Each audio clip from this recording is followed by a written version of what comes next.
जेकॾहिं मां तव्हांखे चवां त सिंध जी गैर आबाद ज़मीननि ते हलंदड़ हवा न रुगो हज़ारे मेगावाट बिजली पैदा करे सघे थी, पर पाकिस्तान जी महांगी बिजली जे बहिरान जो हल पिणु बणिजी सघे थी, त शायदि तव्हांखे यकीन न अचे। पर कराची खां कुझु कलाकनि जे मुफ़ासिले ते झंपीर, घारो, केटी बंदर ऐं ठठे जा इलाइक़ा अॼु उन ई तब्दीली जी अलामत बणिजी रहिया आहिनि। ही इलाइक़ो सिंध विंड कॉरिडोर सॾे थो, जंहिंखे एशिया जी बहितरीन हवाउनि वारे इलाइक़नि मां शुमार कयो वञे थो। पाकिस्तान केतिरनि ई सालनि खां अहिड़ी तवानाई जे बहिरान खे मोह ॾेई रहियो आहे, जिते हिकु पासे बिजली महांगी आहे त ॿिए पासे मुल्की अरबनि डॉलरनि जो तेल, गैस ऐं कोयलो दरामद करे थो। अहिड़ी सूरत हाल में दुनिया जे ॿियनि मुल्कनि वांगुरु पाकिस्तान बि क़ाबिले तजदीद या ग्रीन एनर्जी ॾांहुं वधी रहियो आहे, जंहिंमें हवा ऐं सिज मां हासिल थींदड़ बिजली खे मुस्तक़बिल जी तवानाई सम्झो वञे थो। ग्रीन एनर्जी सभ खां वॾी ख़ूबी इहा आहे त हुन में ईंधन दरामद करणो नथो पवे, कार्बन जो अख़राज घटि थिए थो ऐं माहौल ते बि निस्बतन घटि मनफ़ी असर पवे थो। इन ई करे सिंध जो विंड कॉरिडोर पाकिस्तान लाइ गैर मामूली अहमियत रखे थो। माहिरनि मूजिबि रुगो झंपीर ऐं घारे जे हिन विंड कॉरिडोर में लॻभॻि 50,000 मेगावाट बिजली पैदा करण जी सलाहियत मौजूदु आहे, जेका पाकिस्तान जी मौजूदा ज़रूरतनि जी वॾे हिसे खे पूरो करे सघे थी। हाणे सवाल इहो आहे त हिते हींअर ताईं कहिड़ो कमु थियो आहे।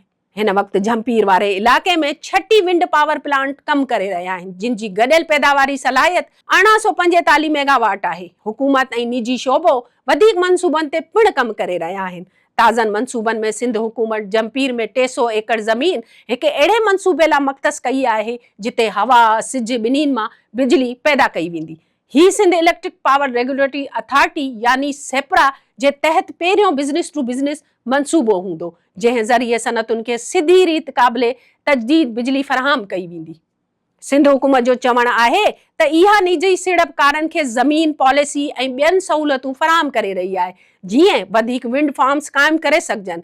इन ई पॉलिसी तहत मक़ामी ऐं परॾीही कंपनियुनि खे विंड कॉरिडोर में सीड़पकारी जी दावत ॾिनी वई आहे, जॾहिं त केतिरा ई मंसूबा मुख़्तलिफ़ मरहलनि में आहिनि। पर छा हवा मां पैदा थींदड़ बिजली वाकई सस्ती बि आहे? माहिरनि मूजिबि विंड पावर मां पैदा थींदड़ बिजली रवायती थर्मल बिजली जे भेट में 40 खां 50% ताईं घटि लाॻत ते तयारु करे सघिजे थी, छाकाणि त उन में तेल, गैस या कोयलो साड़ण जी ज़रूरत नथी पवे। कुझु नवनि मंसूबनि में पैदावार जी लाॻत 8 रुपया फ़ी यूनिट ताईं ॿुधाई पई वञे, जॾहिं त सनतुनि खे बिजली लॻभॻि 20 रुपया फ़ी यूनिट फ़राहम करण जी रथाबंदी कई वई आहे।